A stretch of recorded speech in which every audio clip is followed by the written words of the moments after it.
O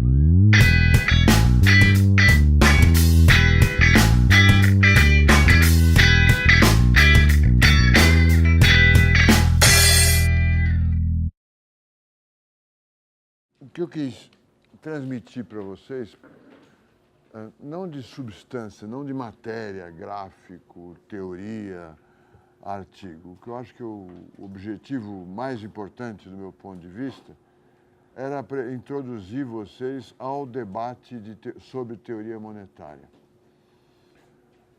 que nós podemos dizer que é um debate sobre macroeconomia. Para você gostar de uma música, você pode gostar conhecendo a música, só aquela música que você está ouvindo, mas você apreciaria muito melhor se você conhecesse as músicas e os conceitos musicais que vieram antes e o que aquela música está inovando, né? Eu falei isso na primeira aula e vou repetir. Quando você escuta uma buzina fazendo tan, tararam, tan, você tem uma expectativa de ouvir o tan, tan, a segunda parte. Essa expectativa está em todos nós, em vários assuntos. Mas você apreciaria melhor a música ou essa buzinada se você conhecesse uma outra, anterior, que você pudesse comparar. É impossível conhecer uma coisa sem ter uma base de comparação.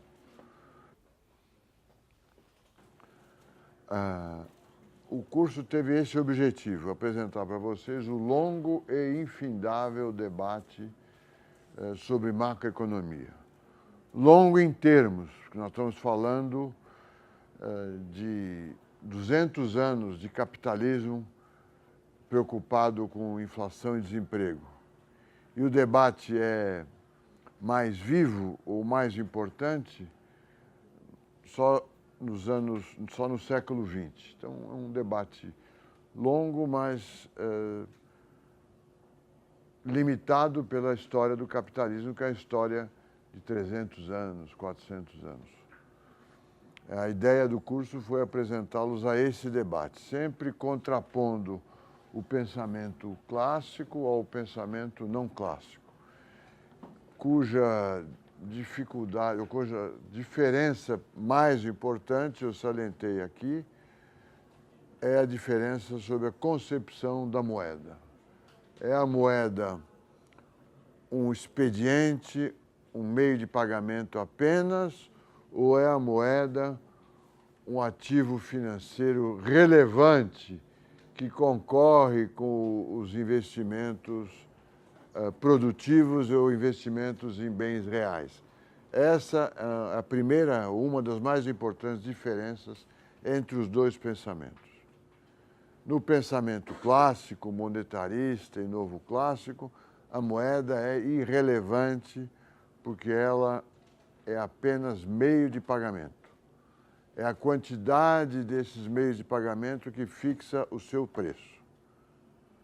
No pensamento não clássico, o valor da moeda é dado pelo preço das coisas, não pelo preço da moeda.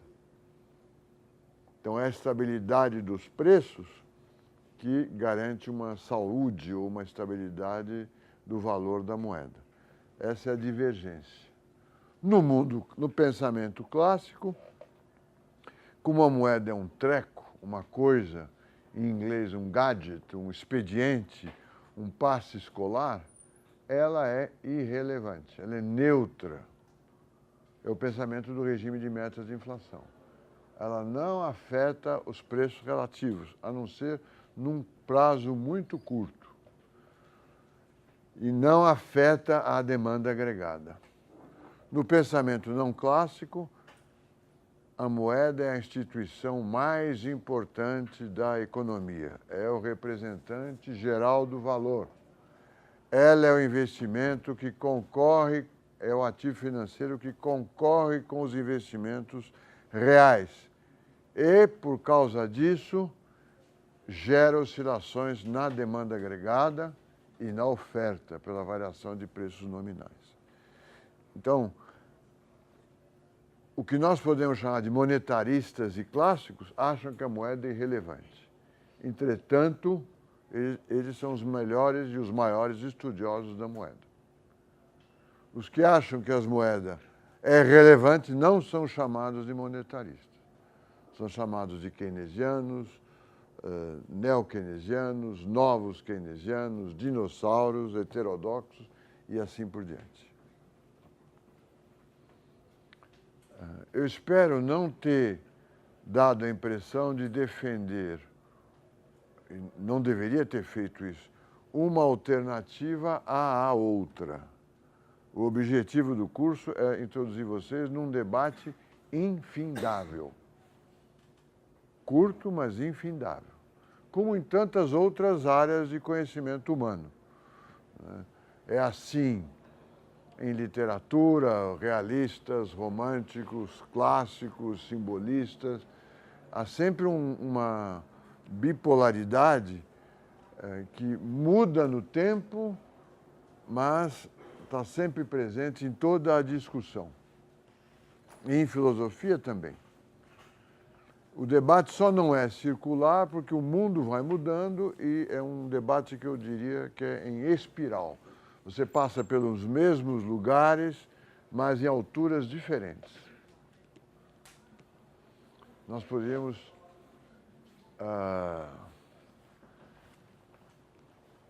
finalizar essa observação com uma expressão do tipo que tédio, né? Nós não conseguimos mudar de assunto. É o mesmo assunto. Mas é isso que nos entretém, economistas, macroeconomistas, e entretém os filósofos, os artistas, os críticos de arte e assim por diante. É um debate sem fim. Eu espero não ter... Alguém me disse, então o senhor é keynesiano, o senhor é heterodoxo. Não rejeitaria esse título ou qualquer outro, mas uma classificação sempre empobrece o debate. Eu não queria mostrar para os senhores, não, aqui está errado, aqui está certo. Eu estaria tendo um comportamento inadequado e não estaria demonstrando as minhas próprias convicções. Nós poderíamos pretender em economia que o debate fosse solucionado por testes empíricos. Aliás, este é o sonho dos economistas conservadores, a economia como ciência. Mas vocês devem ter visto no curso de metodologia econômica que os testes empíricos são fundamentais em economia, mas não são conclusivos. Não são conclusivos porque em outras ciências também acontece isso, mas mais fortemente em economia, nós não apresentamos um paper mostrando, olha, que a teoria não é essa, né? E segundo, porque nossos dados são sempre dados da experiência histórica, sempre limitados, não é um experimento de laboratório, podem sempre ser trabalhados de forma a indicar um resultado favorável ao ponto de vista que você está defendendo. Por exemplo, eu citei os monetaristas e não monetaristas. Os monetaristas podem argumentar sempre, e sempre argumentam, que a variação do nível geral de preços é positivamente correlacionada com a variação do M1. Eu citei até o trabalho do Celso Martoni, nosso colega. Portanto, a teoria quantitativa, sob esse ponto de vista, não é rejeitada pelos dados. Mas a discussão não acaba aí. Porque a questão é saber se a moeda é ativa ou passiva. E há outros testes que podem ser feitos para mostrar se é ativa ou passiva. Mesmo assim, a questão não se resolve. Não se resolve. Não há dúvida que o nível geral de preços não pode crescer por um longo período de tempo sem que cresça a oferta de meio de pagamento. Mas a questão é, seria possível controlar o crescimento da oferta de meio de pagamento? Valeria a pena? Então, o debate não se resolve. É o M1, a moeda nacional, a moeda relevante, o ativo financeiro relevante para estudar, é discutível. Eu mostrei essas alternativas também no regime de metas de inflação. A teoria, que seria talvez novoclássica, mas não necessariamente novoclássica, porque pelo menos dois autores importantes, o Lucas e o Sargent, acham que o instrumento correto para controle da estabilidade do valor da moeda é o M1 e não as expectativas. Mas a teoria é baseada em expectativas racionais. Pode ser, mas eu apresento uma proposta simples. Será que o controle da taxa de juros não controla a demanda por uma moeda que rende juros, o título público do Tesouro, de curto prazo? E, portanto, através dessa compra de títulos públicos, através desse seguro-desemprego do capital, controla-se a demanda agregada? É uma hipótese que combina com a metodologia dos monetaristas. É a hipótese mais simples e, portanto, preferível. Os monetaristas, o Friedman, os economistas positivistas preferem a teoria mais simples, MV igual PY. Não há nenhuma razão, é difícil justificar por que a teoria mais simples é melhor que a teoria menos simples. Mas é uma linha, é uma defesa que existe desde do Ockham, do Guilherme Ockham, que fala sobre fio da navalha. É preferível uma teoria mais simples. Então, eu estou propondo como exercício para vocês, olha, talvez o regime de metas de inflação funcione porque você está pagando para o dinheiro não ser aplicado. O Tesouro está pagando para o dinheiro não ser aplicado. É uma versão mais simples. Eu não preciso ficar falando sobre expectativas, formação de expectativas, e eu não preciso especialmente acreditar que as expectativas possam ser uma âncora, que é uma hipótese da teoria que me parece inverossímil.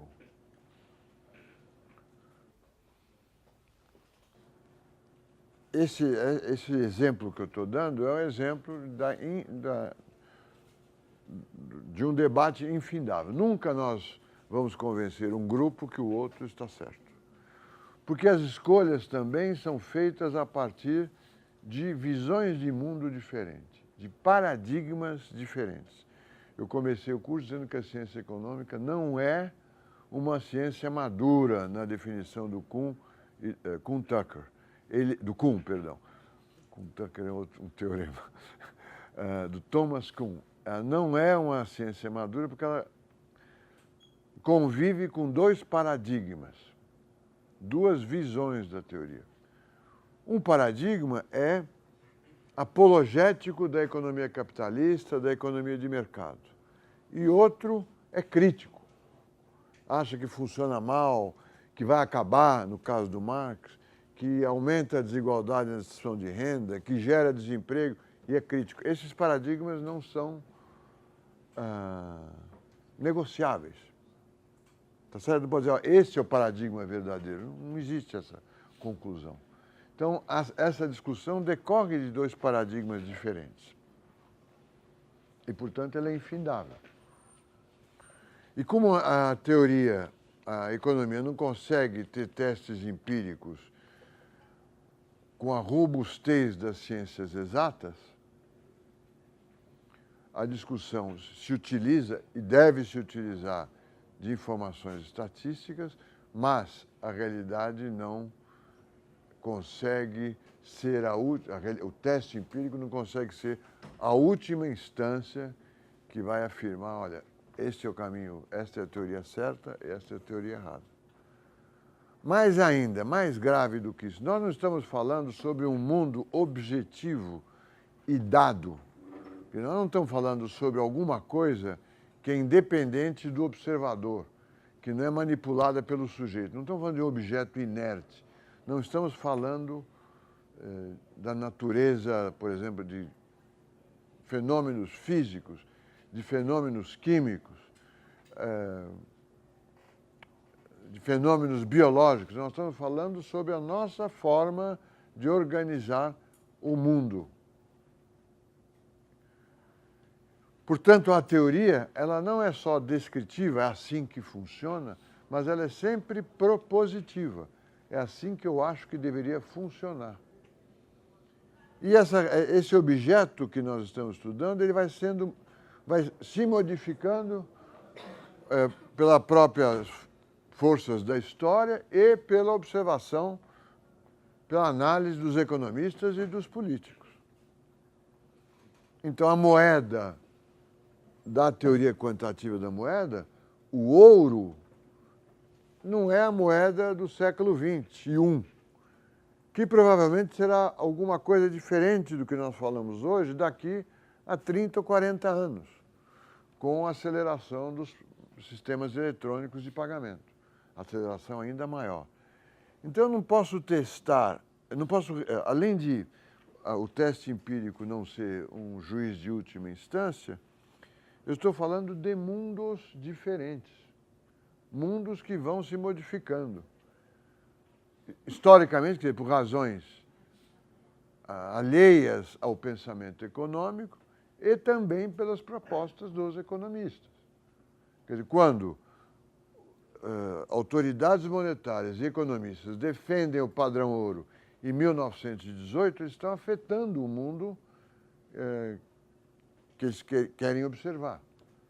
Nós somos cientistas com a mão na massa, né? E cada um gosta de um tipo de massa. Um gosta de massa folhada, outro gosta de massa podre, um gosta de focaccia, o outro gosta de croissant. Por isso que o debate é infindável. A aposta dos dois conjuntos de economistas de cada paradigma é: esse é o melhor jeito ou esse é um jeito que está errado de organizar o mundo e vai acabar numa crise insolúvel. Ou precisa ser modificado já, né, com empresas estatais, ativismo monetário, ativismo fiscal, intervenção do governo. Essa é a discussão.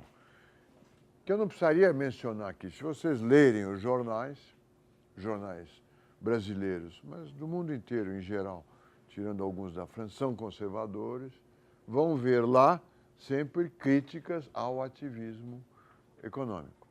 Agora mesmo, a presidente Dilma é criticada, a política econômica dela, por um excesso de ativismo, redução de IPI,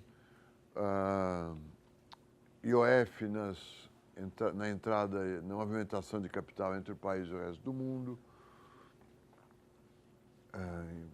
na Petrobras, obrigando a Petrobras a fazer isso e aquilo, apesar de ser uma empresa de sociedade anônima. Essas críticas estão no jornal. Aí vocês vão encontrar em outros jornais, não os de grande circulação, argumentos em defesa destas posições.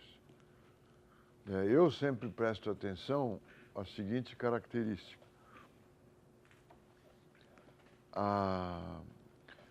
O pensamento conservador, que é crítico do governo, ele tem uma crítica contraditória. Em primeiro lugar, ele diz: não deve se meter. Mas todos os problemas, a solução de todos os problemas é atribuída ao governo.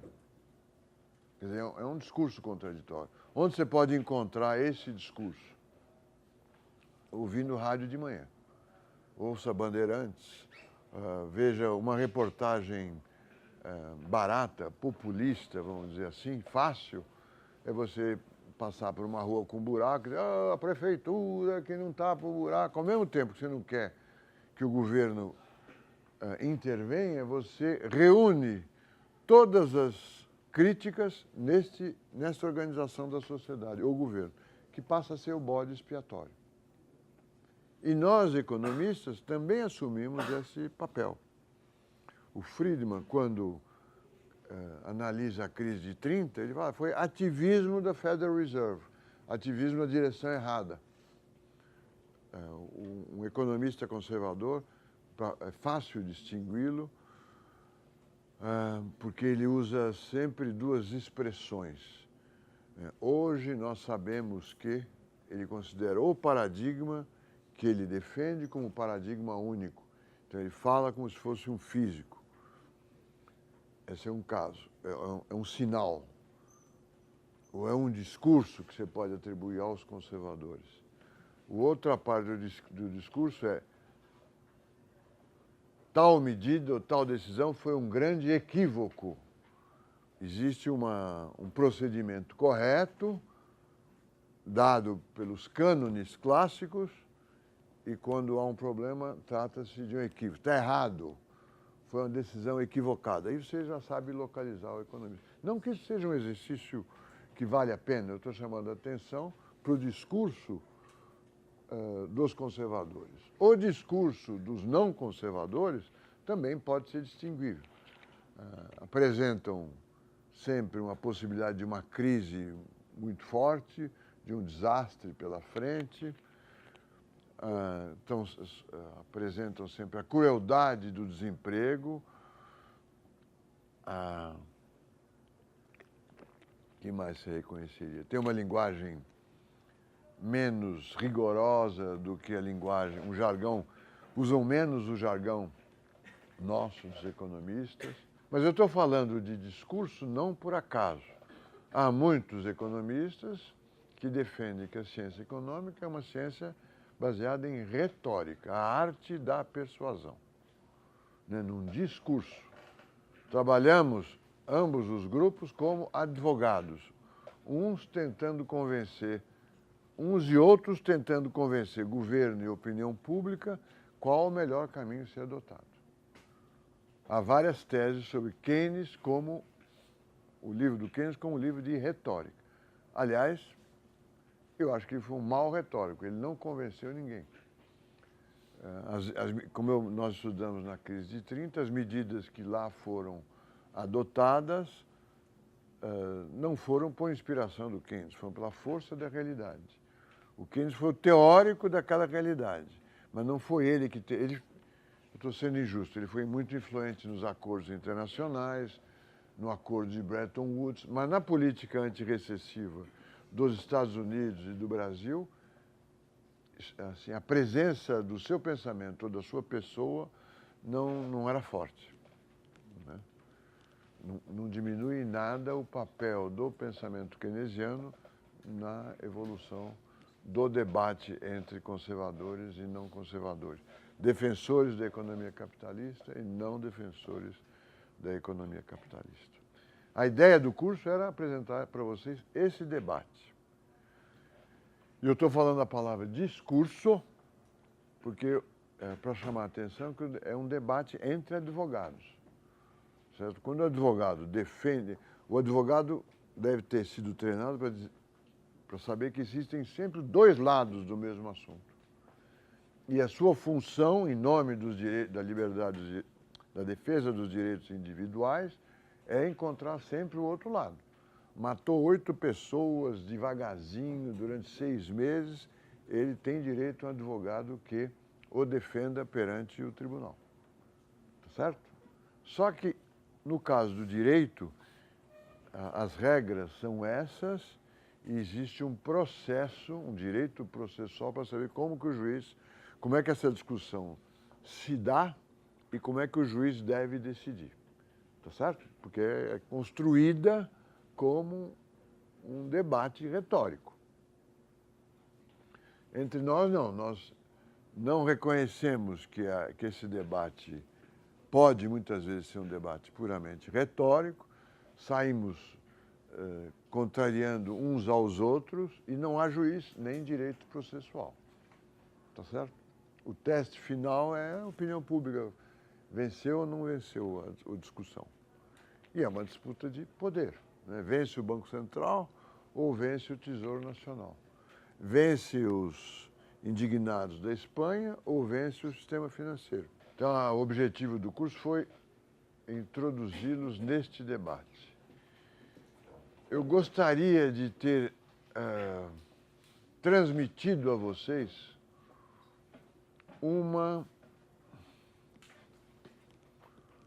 vamos dizer, um método especial, que é um método que eu chamaria de curiosidade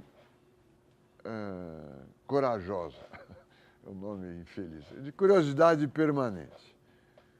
O artigo seminal, do meu ponto de vista, para isso, que foi apresentado nesse curso, é o artigo Money and Other Stores of Value, do Tobin, que não propõe nenhuma teoria diferente. Ele simplesmente tenta analisar cuidadosamente como seria, cuidadosa e realisticamente, quais seriam os efeitos de uma política monetária. Como que se aumenta a quantidade de moeda ou se diminui? Como é que isso poderia ser estudado dentro da teoria econômica, quer dizer, teoria de maximização de lucros ou escolha de portfólio sob risco? É simplesmente isso que ele faz nesse artigo. Ao fazer isso, ele desvenda ou contraria os argumentos mágicos do Friedman. Chuva de dinheiro, quando tem mais dinheiro o pessoal sai gastando, que são as partes da retórica que os monetaristas usaram nos anos 45, 70, no seu debate com os neoclássicos. Então, entender como funciona, se eu tiver inspirado a vocês a curiosidade de entender exatamente como funciona, eu acho que o esforço valeu. E quando alguém disser, não, as expectativas são defasadas e nós esperamos que a taxa de juros do Banco Central reforme ou modifique as expectativas, todo esse jargão, esse conjunto de conceitos, eu gostaria de ter ensinado a vocês a recebê-los como não economistas, como homens sem pudor e mulheres sem pudor de perguntar, mas como é que é mesmo esse negócio de expectativa? Como é que a Volkswagen, então, vai fixar o preço do seu automóvel em função das expectativas? Que entendessem como gente e não como economista, cada uma... Como gente é tentar entender exatamente como funciona. Tá certo? Isso seria um grande... Eu atribuo uma grande contribuição que eu poderia ter dado a vocês, se eu conseguir transmitir esse espírito de curiosidade. Então, aquele artigo, que é um artigo difícil, a meu ver, é um bom exemplo de como nós deveríamos tentar entender cada um dos problemas desse debate que nós tratamos aqui durante o ano. Eu acho que eu acabo por aqui. Agradeço a vocês, espero que tenham se divertido com o curso e tenham gostado. Eu me diverti muito e gostei.